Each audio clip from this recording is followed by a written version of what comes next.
Now that we've talked about what makes microbes happy, let's talk about what makes them unhappy. What can we do to limit their growth or kill them outright? And we'll start by looking at how we go about this in the external environment, outside of the body. As you might imagine, it's much easier to kill something if it's not in a host. We don't have to worry about the health of the host. We can use harsh chemicals. Heck, we can even use fire. Before we start, we should differentiate between sterilization and disinfection. Sterilization means killing everything, killing all the microbes on a surface, for instance. We're killing the vegetative cells. Those are the active cells, the cells that have an active metabolism. And we're also trying to kill all of the resistant cells, the dormant cells, so endospores and cysts, etc. Disinfection refers to killing off the vegetative cells, or at least most of them, but not killing off all of the resistant cells. And this is usually fine. In our everyday lives, we're not trying to totally sterilize surfaces. Now, maybe you're a bit of a germaphobe and you'd like to totally sterilize your kitchen counter. I hate to tell you, it's probably not going to happen. There's probably going to be some endospores left that are still viable. Sterilization is necessary if you're performing surgery. You want your surgical dressings and equipment and so on to be sterile. If you're growing bacteria or other microbes in the lab, you want to make sure that your equipment is sterile so it doesn't become contaminated. But for a lot of situations that we find ourselves in, disinfection is as good as it gets, and it's good enough. So with sterilization, we're killing all forms of microbial life, including dormant endospores and cysts. There's a few ways to do this. We can use high pressure steam, for instance. We can use ethylene oxide gas, which is a rather toxic gas. We can use ionizing radiation, and a few other techniques we'll talk about. Now note that prions are incredibly resistant, and they may resist these treatments. With disinfection, we're killing off vegetative cells, but we're going to leave behind some resistant cells in all probability. And there's a number of physical means that we can use to disinfect surfaces and equipment, and of course a number of chemical methods that you're probably familiar with, things that we generally refer to as disinfectants. Sanitation sets the bar a bit lower. So we're not talking about sterilization. We're not going to kill everything. We're not even talking about disinfection. Some vegetative cells may survive this process. What we're trying to do with sanitation is lower the population of microbes to something that's acceptable. So in the preparation of drinking water, the water is filtered, it's treated with chlorine, sometimes it's exposed to ionizing radiation, and the goal is to end up with water going to your home that has as few microbes in it as possible. But there will be some. And there are accepted levels, accepted concentrations of Giardia cysts, for instance, that are going to end up in the water you drink. Same thing with utensils in a restaurant or sanitation of washrooms in a public space, that kind of thing. We're not going to destroy everything. It's not feasible, it's not practical. There will be some microbes left behind, including some vegetative active forms. But the concentrations are so low that your immune system shouldn't have an issue dealing with them. A couple more terms to throw at you. The first one is antisepsis. This refers to the killing of vegetative microbes on the surface of the body.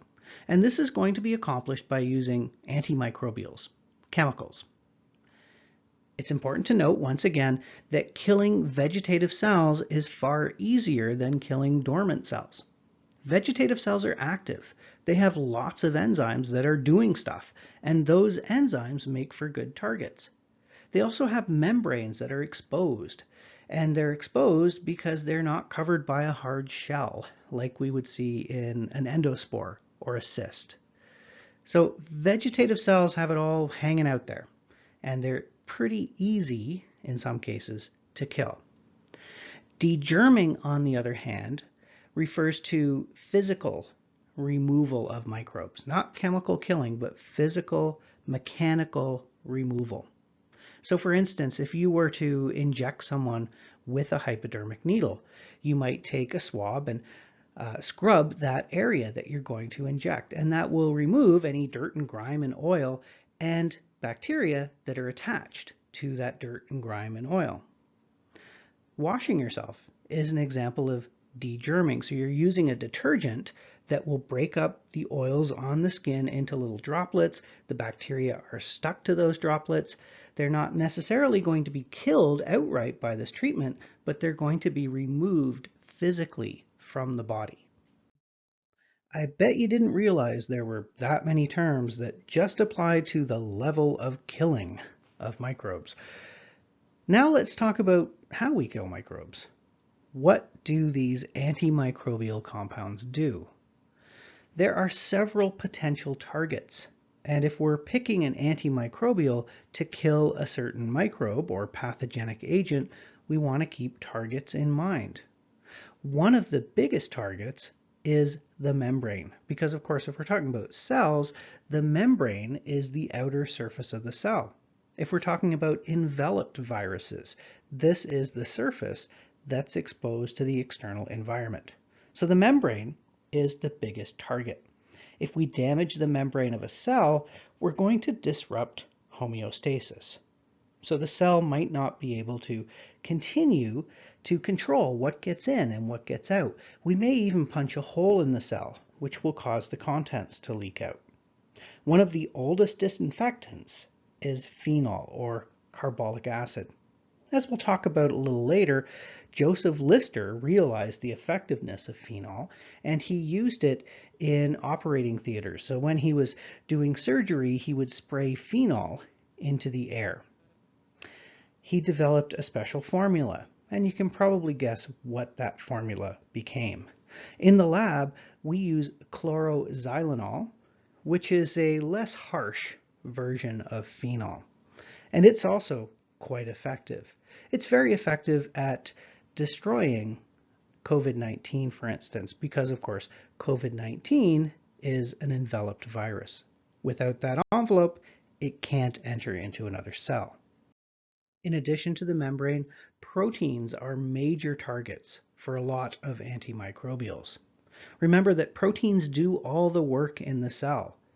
Enzymes are proteins, channels are proteins, and proteins also serve a structural function. There are a number of antimicrobials that attack enzymes, and they cause them to denature, they cause them to unravel and become ineffective. We can also target nucleic acids. There are several treatments that will damage RNA and DNA. DNA can be damaged by heat, ultraviolet radiation, other forms of ionizing radiation, and several chemicals.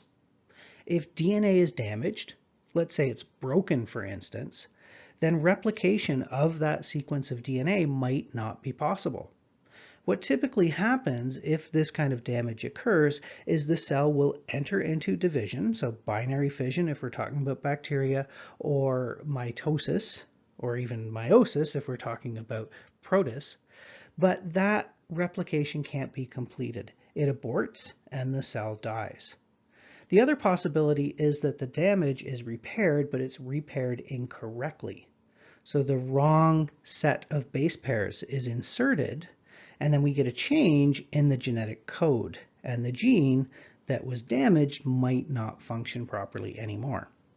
Either way, we're going to disrupt the functioning of the cell. The effectiveness of a treatment is highly situational. It's going to depend on the object being treated. So for instance, let's say we want to disinfect something that's made of plastic. Well, we're probably not going to use high temperature for that. If we want to sterilize something that's plastic, that might limit our choices because we don't want to melt it.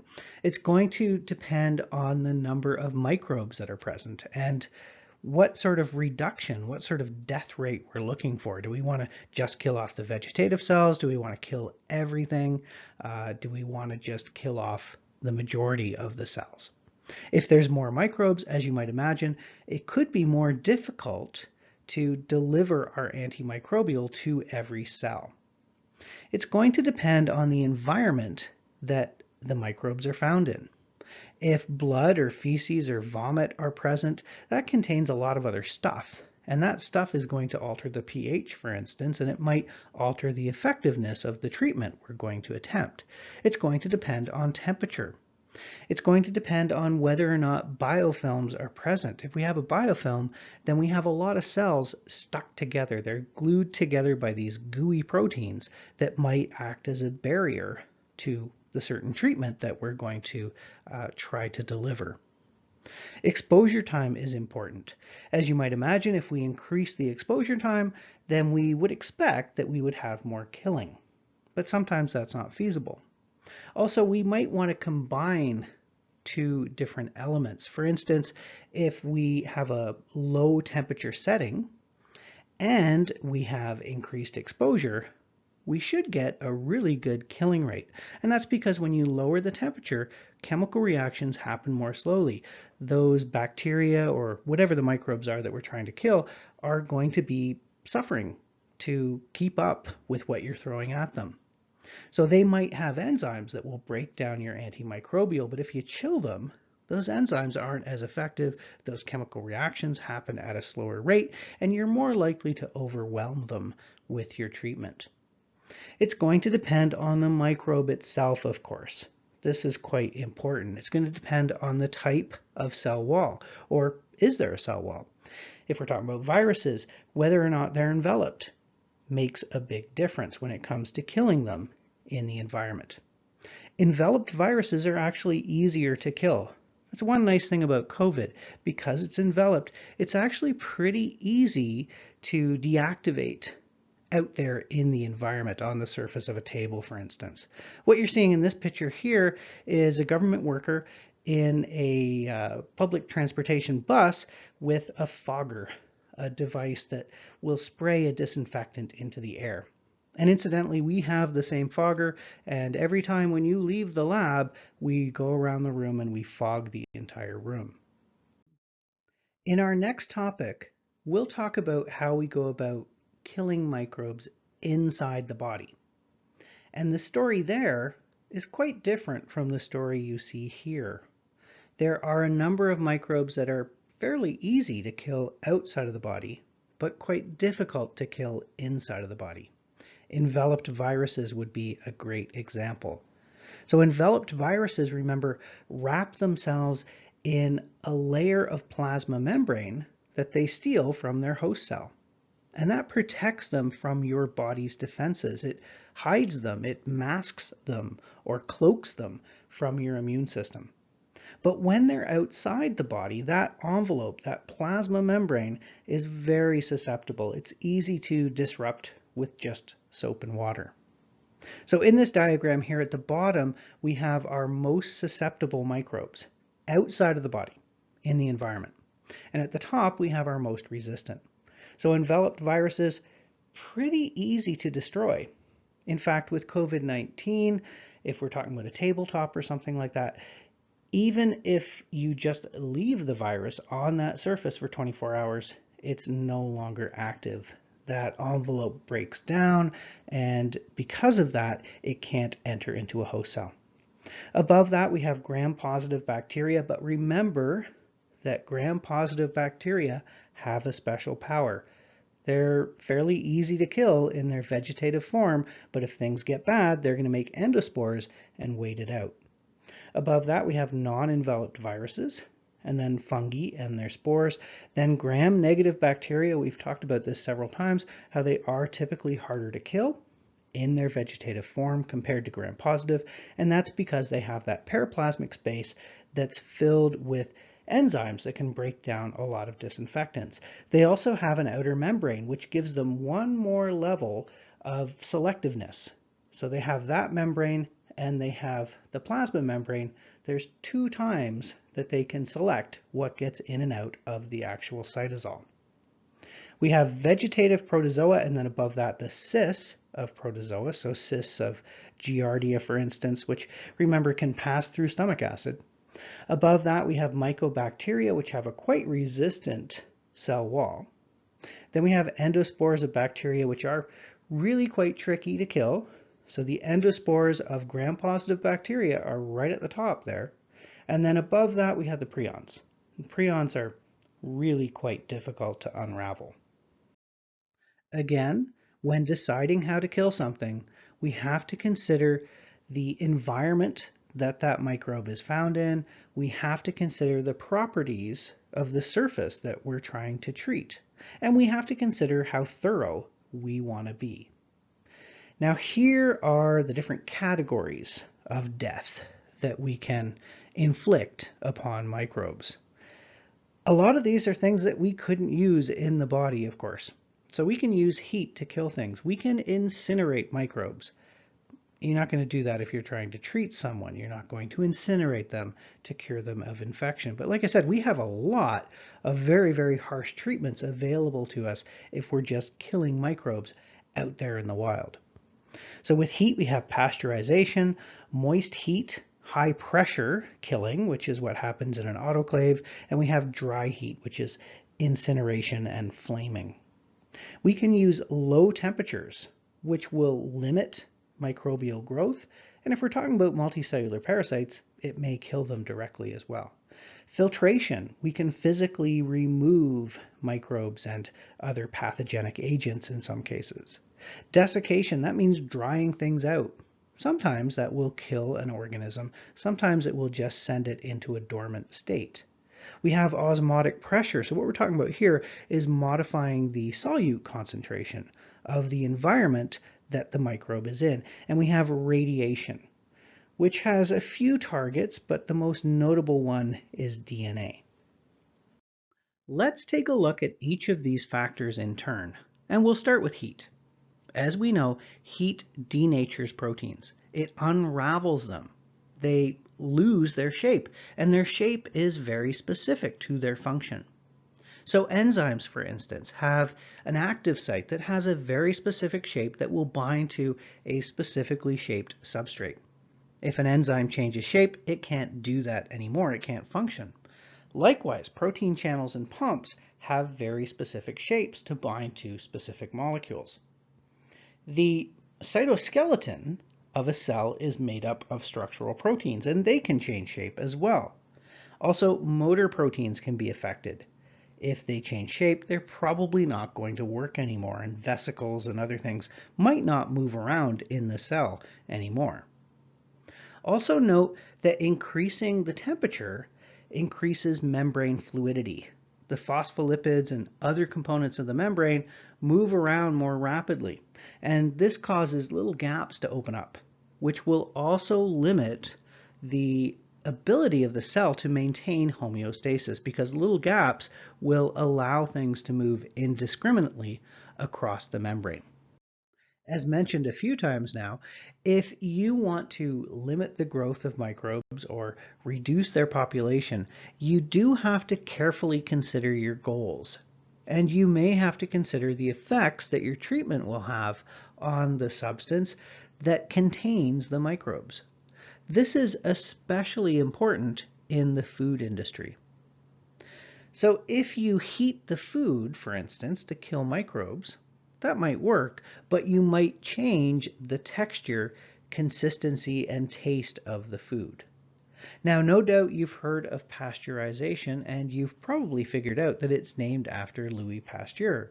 Louis Pasteur worked for a few different wineries, and he came up with protocols that would allow him to sterilize the wine, kill off any remaining yeast and bacteria, while at the same time not changing the properties, not changing the taste of the wine. This is a process that's quite often used in the dairy industry. This is where we expose milk, for instance, to extreme heat, but for short periods of time. If you were to simply boil milk, you would no doubt kill off the majority of the vegetative bacteria that might have contaminated it. But at the same time, you would denature the proteins that are found in the milk, and that would probably change the taste and the texture. So with pasteurization, of course, our goal is to kill off the majority of the vegetative cells without changing the qualities of the food item.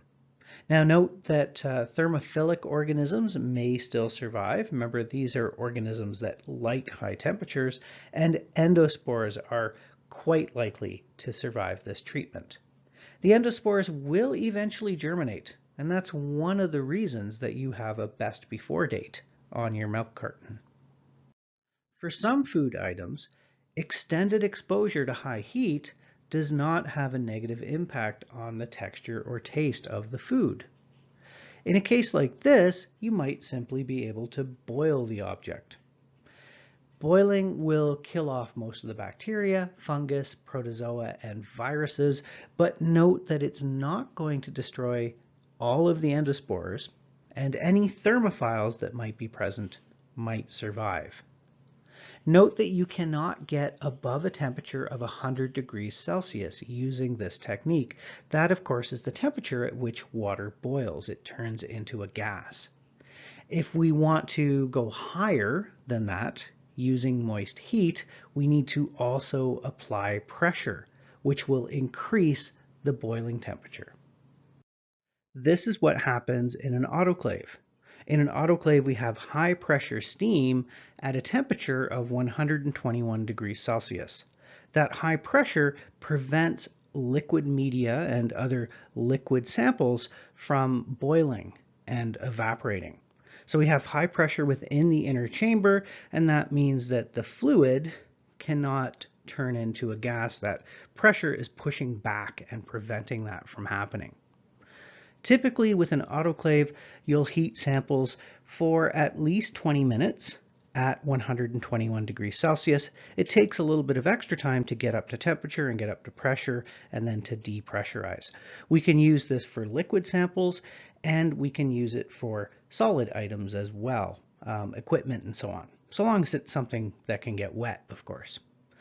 We use this in our lab to sterilize the media. So the agar media is liquefied within the autoclave, and then we can pour it into plates, for instance.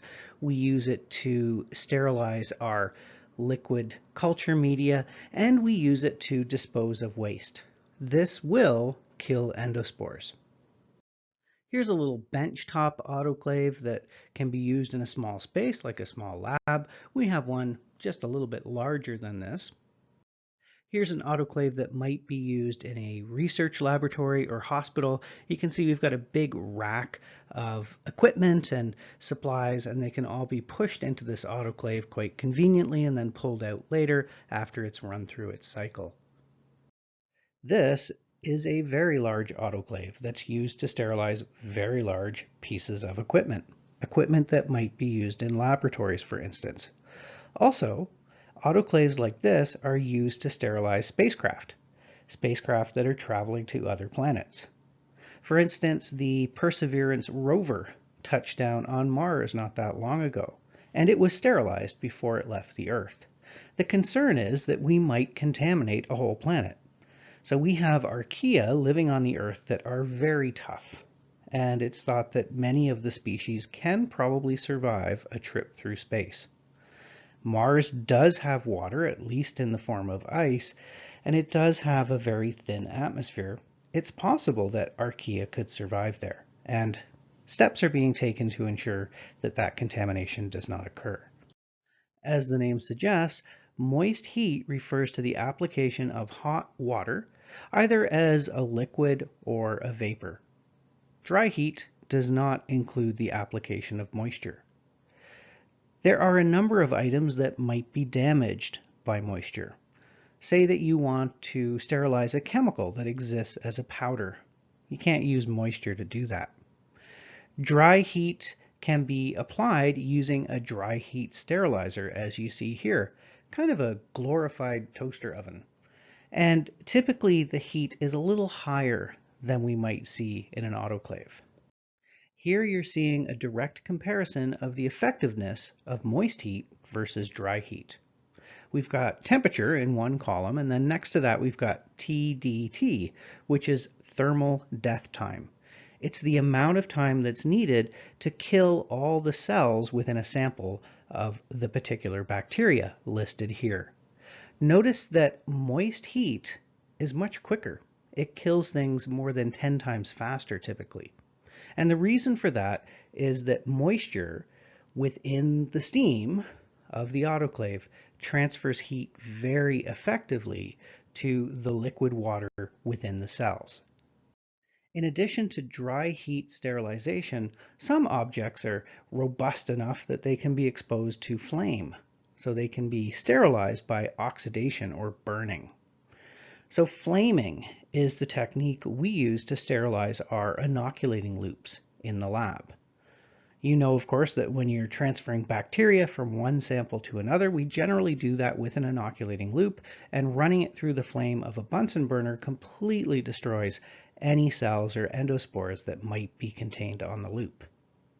In many institutions, and this would include the college, we use incineration to get rid of large quantities of waste that can't easily be autoclaved. When we do dissections, a lot of the gloves and other paper waste that we accumulate that might have come into contact with something is incinerated at the end of the term. Freezing is a very effective way of slowing the metabolism down to nothing in prokaryotes. They enter into a dormant state, but they're not necessarily killed. In eukaryotes, generally what happens is ice crystals form within the cells, and of course ice expands as it freezes, and that ruptures the cells and kills them. Although that's not always the case. There are some cysts and so on that can survive freezing. Multicellular parasites, tapeworms, roundworms, are very susceptible to freezing. That will definitely kill them. If you like sushi and you want to make your own sushi, it is highly recommended that you freeze the fish first, just to be on the safe side. Freeze drying is especially effective and also very quick. This is also known as lyophilization. What you do is you take something like your strawberry slices here and you freeze them very rapidly using liquid nitrogen. Liquid nitrogen has a temperature of minus 197 degrees Celsius. Then what you do is you take your frozen fruit or whatever the food item is, and you put it into a low pressure environment, into a near vacuum. And what will happen is the ice will sublimate. It will go directly from solid to gaseous with no liquid phase. So we're drying the stuff out, desiccating it, and while we're doing that, we're keeping the item frozen very, very cold as well. That's going to prevent any microbial metabolism. It's definitely going to kill most eukaryotic pathogens. Again, though, endospores might survive this. Refrigeration is quite effective at slowing the growth rate of microbes. Bacteria, however, won't be killed by this. Even the vegetative cells, they will generally survive. They'll just go into kind of a dormant state. Note that there are some bacteria and a number of fungi that like things kind of cold. And that's why mold, like penicillium, does pretty well in your refrigerator. It can grow and reproduce at those temperatures.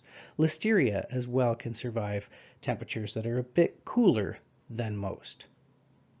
Filtration can be used to physically remove particulates, such as cells, from a fluid of some sort, a liquid or a gas. What you're seeing here is the filtration of a non-sterile medium. So this might be a culture medium that we're preparing to grow up bacteria. We want to make sure that we get rid of any existing bacteria or endospores. So we pass this through a filter, and in this particular case we have a one-armed flask at the bottom. You can see it's got that little piece coming off. It says to vacuum. You would hook up a hose and then hook that up to the faucet on a sink, run the faucet. That creates a vacuum and it helps draw the liquid down into the flask. The liquid passes through this very, very fine filter that will trap any cells or endospores. This can be really effective if you have a sample that you can't heat up. So let's say you've prepared some sort of nutrient media and it contains proteins, and those proteins will denature if you heat them. Well, if you filter it, the filter is fine enough that it will take out the cells, but it won't take out the protein. There are some very small filters There are some filters with pores that are so tiny they can filter out viruses.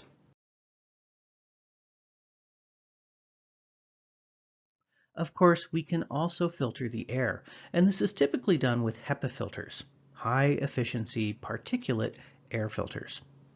What you're seeing here is a biological safety cabinet or laminar flow hood that's identical to the model we have in our lab. We've got air that's being expelled through this vent, and then the air passes across the surface to a second vent at the back. This is where the laminar part comes in. Laminar means layer. We have this moving layer of air that's carrying any potential infectious agents away from the person sitting in that chair. The air is then going to be sucked up to the back and then up into these HEPA filters, where any bacteria, spores, etc. will be filtered out before the air is returned to the room or before it's released through a rooftop vent. In this photo, you're seeing 4 biological safety cabinets to the left of this researcher. Note that they each have a glass sash, which is mostly lowered. So you would insert your arms under the sash, of course, and do the work you had to do in the cabinet, but your breath is not passing directly onto your plates or whatever it is you're working with.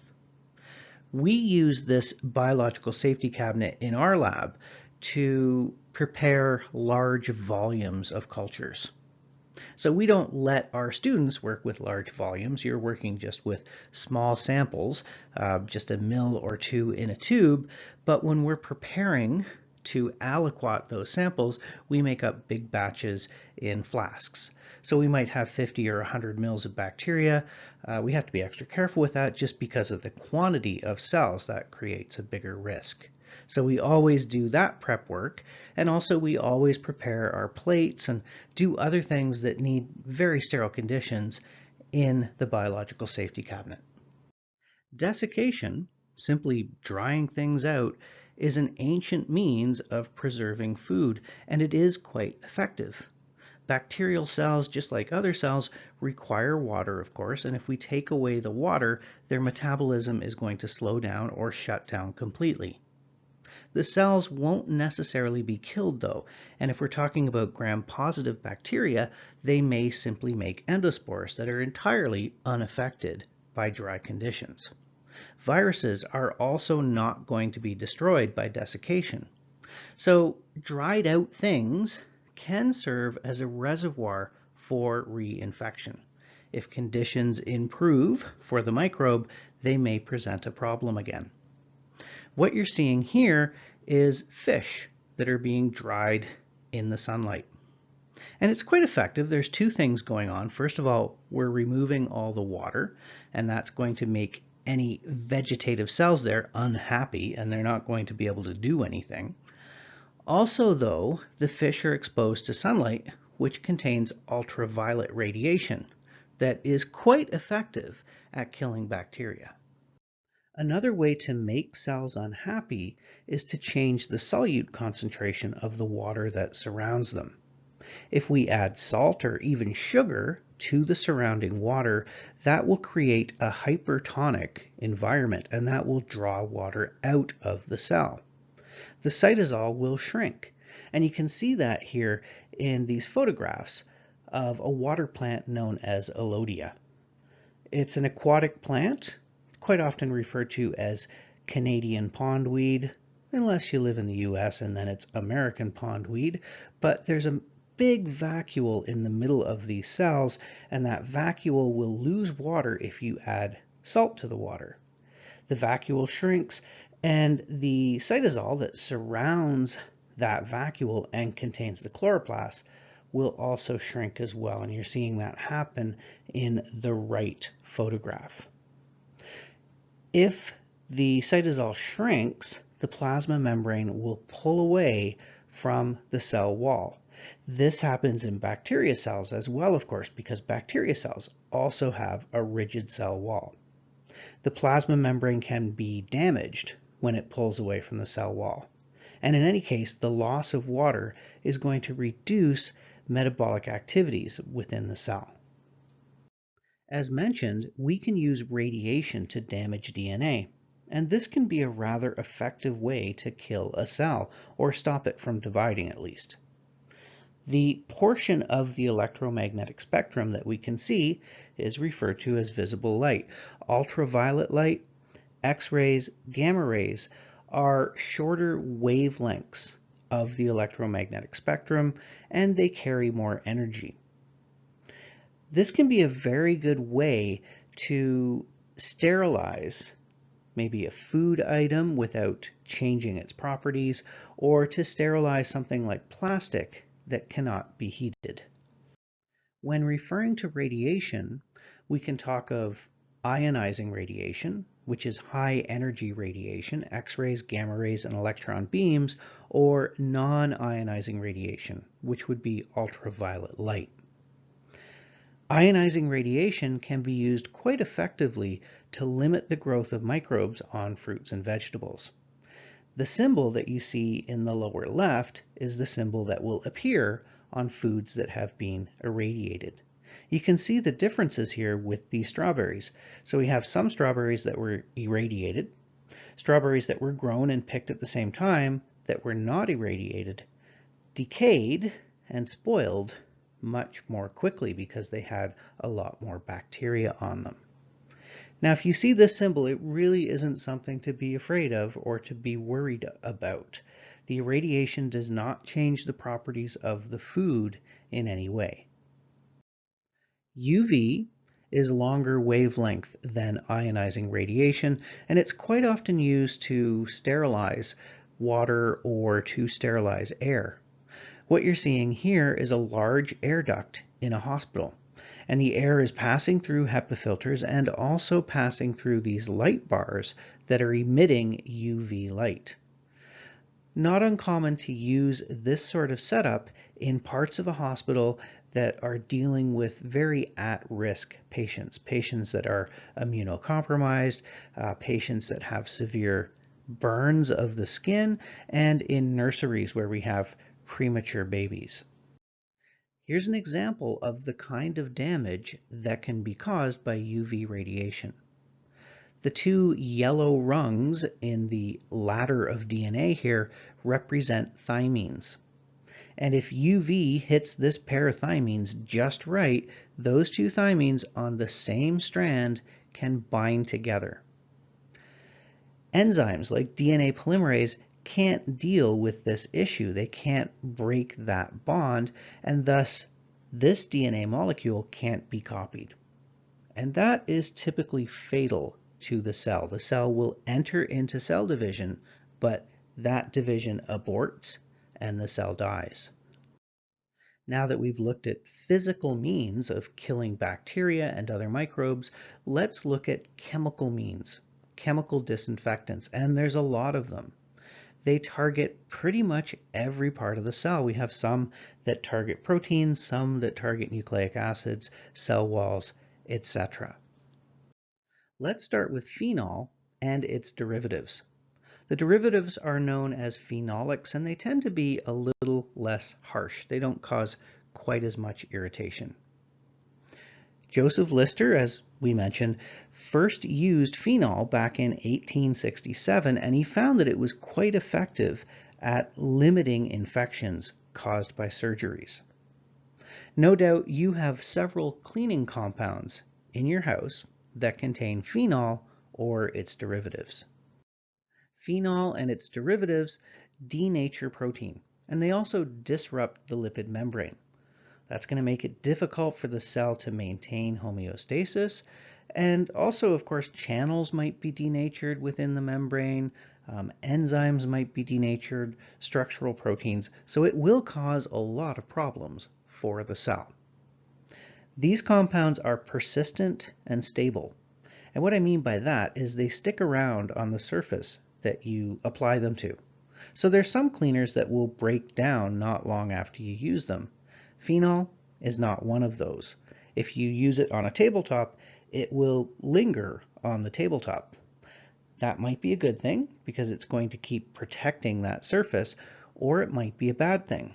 For instance, you wouldn't want to sterilize Petri plates with phenol because it would stick to the plate and it would remain there and it would kill your bacteria. Phenols can be rather smelly and they can irritate the skin.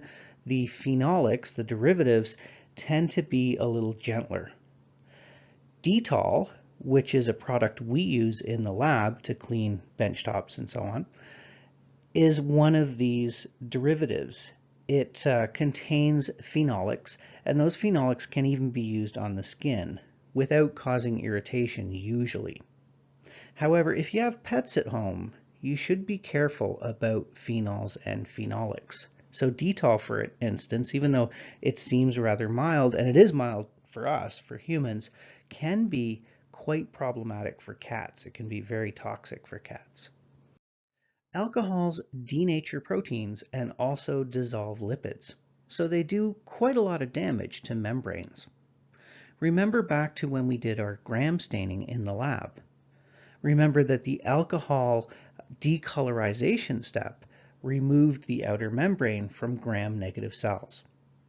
They are quite effective against fungi and bacteria, but alcohols are very volatile. What that means is they evaporate very rapidly. That can be a good thing or a bad thing. Unlike phenols and phenolics, alcohol is not persistent in the environment. It's not persistent on a surface like a table. If you spray it on a table, it's going to be gone completely pretty soon. We use ethanol quite frequently to sterilize, or disinfect at least, the surface of the biosafety cabinet that we use for bacteria preparation. We know that that ethanol is going to disappear and it's not going to kill the bacteria that we're going to be working with later in that space. If you are using alcohol, you shouldn't use pure alcohol, because pure alcohol evaporates very quickly. It evaporates before it has a chance to do anything. So typically the alcohol that we use in the lab is ethanol, and it's mixed with water. It's only 70 to 80% ethanol that we use. It's worth noting that there are a lot of so-called natural remedies that are quite effective. Spices can be quite effective at limiting the growth of bacteria. I mean, that's why spices were developed. Capsaicin that's found within hot peppers is something that's problematic for many microbes and it limits their growth. So things like hot spices were originally developed to help preserve food before we had refrigeration.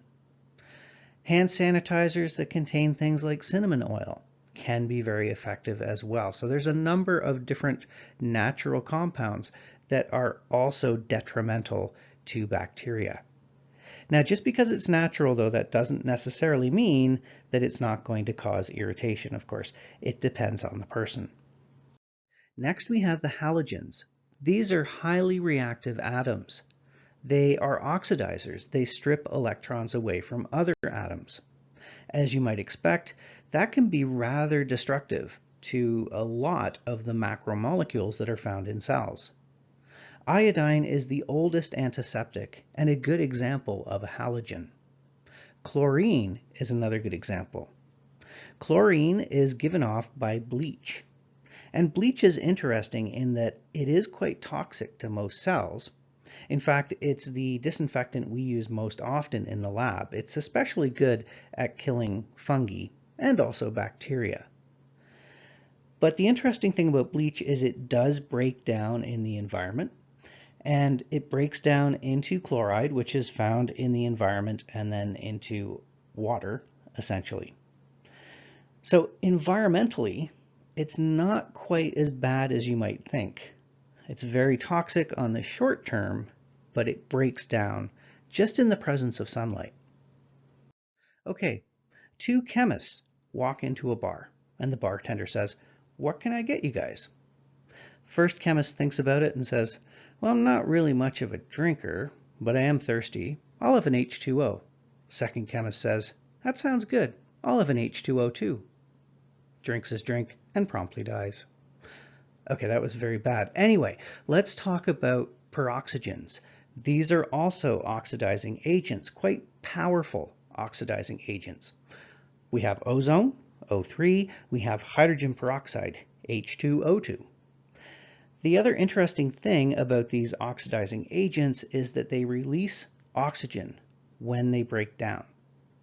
They're quite effective against endospores, and they're also quite effective against cells that are anaerobic. If you pour hydrogen peroxide on a deep wound, it will kill cells within the wound, but it will also release oxygen deep into the tissue where there's not normally free oxygen, and that might kill anaerobic bacteria, like for instance the bacterium that causes tetanus. Surfactants are amphipathic molecules. Amphipathic means that one part of the molecule is hydrophobic and one part is hydrophilic. The hydrophobic part will interact with other hydrophobic molecules, lipids for instance, and the hydrophilic part will associate with hydrophilic molecules like water. So if a surfactant comes in contact with lipids, it might grab onto them and then grab onto water and break the lipids into small droplets that can be suspended within water. This is how detergents and soaps work. They break up grease, they break up lipids and suspend them within water. So these molecules are very important when it comes to degerming, removing oily residues and so on from the skin, and in the process, removing the microbes that are attached to these. In some cases, surfactants may also attack a plasma membrane or the outer membrane of a gram-negative cell. What you're seeing here are amphipathic molecules, surfactants, that are embedding themselves within the membrane and then disrupting the membrane. As nursing students, you no doubt understand the importance of detergents and soaps. They will emulsify the oils that are found on the surface of the skin, and by doing so, remove any microbes that might be attached to those oils. And of course, they also disrupt the envelopes of enveloped viruses. Heavy metals have been used for centuries to fight infection. Heavy metals will denature proteins, and typically they do this by binding to sulfur. Sulfur is found within the functional groups or side chains of a few amino acids, and sulfur can interact to form disulfide bonds. These are covalent bonds that maintain and strengthen the loops of a protein. So if a heavy metal binds to a sulfur atom, it can prevent the formation of one of these covalent bonds and prevent a loop from forming. Until very recently, silver, mercury, and copper were used to treat a number of infections, and silver, mercury, and copper were the main components in pressure-treated lumber. Pressure-treated lumber didn't rot because these compounds were very effective against fungi and bacteria. Now, these compounds have mostly been replaced by things that are a little safer. As you might realize, things like silver and copper, and especially mercury, can be quite harmful to us as well. But we've known about the positive effects of heavy metals for a long time. That copper water jug dates back to the ancient Romans. They would store their water in a copper pot because it would kill any potential pathogens that might be present. We can take copper coins and silver coins and put them onto a lawn of bacteria, and as you can see in that photograph on the right, that will prevent the growth of microbes. Aldehydes are very effective antimicrobials, and they can kill a broad spectrum of microbes. What they do is they inactivate proteins by cross-linking them. They form covalent bonds between proteins that shouldn't be covalently bonded together. Glutaraldehyde and formaldehyde can form this cross-linking. By doing so, they also preserve tissue. they form these bonds that can't be broken down by bacteria. So glutaraldehyde and formaldehyde are used to preserve specimens that might be used for dissection. They're used to preserve cadavers. These are compounds that are found in embalming fluid. Now, unfortunately, these compounds are rather expensive and they're also carcinogens. They can cause cancer, they can cause mutation. However, they do have some usefulness. They are used on hospital instruments and respiration equipment that can't be treated by alternate methods. So they're used on materials that can't withstand heat, can't withstand other treatments that we might expose them to. We can also sterilize equipment using gaseous compounds, and one of the most common is ethylene oxide. Again, this is going to cross-link proteins or denature them, but it requires rather long exposures. Very useful on medical equipment that can't be heated, heart-lung machines, catheters, etc., and it will easily penetrate porous material. It's not persistent, which once again might be a good thing or might be a bad thing, depending on the application. Finally, we have antibiotics. Now, technically speaking, this term generally applies to compounds that are produced by one organism to fight another organism. What you're seeing in this photograph here is a streak of the bacterium Staphylococcus. At the top, we have penicillium, which is a mold, and you can see that there's a zone of inhibited growth around that penicillium. That's because penicillium is secreting a compound that inhibits the growth of its competitor, Staphylococcus. That compound is penicillin. Penicillin is an antibiotic, and we'll come back to that in much more detail in the future. Finally, we should briefly consider how we might evaluate the effectiveness of an antimicrobial or disinfectant. We can use what's called the in-use test.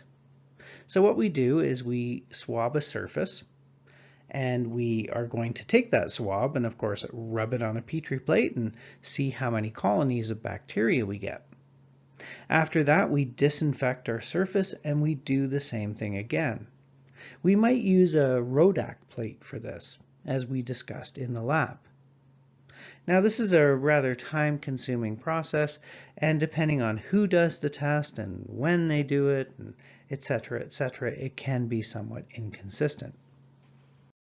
We can also do a dilution test. In this test, we take a few different species of bacteria that have rather different biologies. We take metal rings and we dip them into cultures of this bacteria, dry the rings, and then place them into disinfectant. After that, we transfer the rings to culture media to see if anything survived. Finally, we can also do what's called a disc diffusion test, and we will be doing this in the lab. We grow up bacteria as a lawn on a petri plate, and you can see that we're testing a few different species with different properties. We take filter papers and we soak them in a particular disinfectant, and then we put those filter papers onto the lawn of bacteria. We incubate the plates and allow the bacteria to grow, and if a particular disinfectant is effective, we should see a large zone of inhibition around the filter disc. What's happening is that compound is diffusing out into the agar. It's getting weaker and weaker as it diffuses further and further, and we get to a point where it's weak enough that it will allow the bacteria to grow. That defines our zone of inhibition. The larger the zone, the more effective the disinfectant. And our concepts. When we're trying to control microbial growth on non-body surfaces, we can use some rather harsh treatments that would not be available to us if we're trying to kill microbes within a host. Treatments need to be chosen based on the microbe itself and the properties of the material we are trying to sterilize or disinfect. Treatments work by targeting a number of different things: lipid membranes, proteins, genetic material, etc.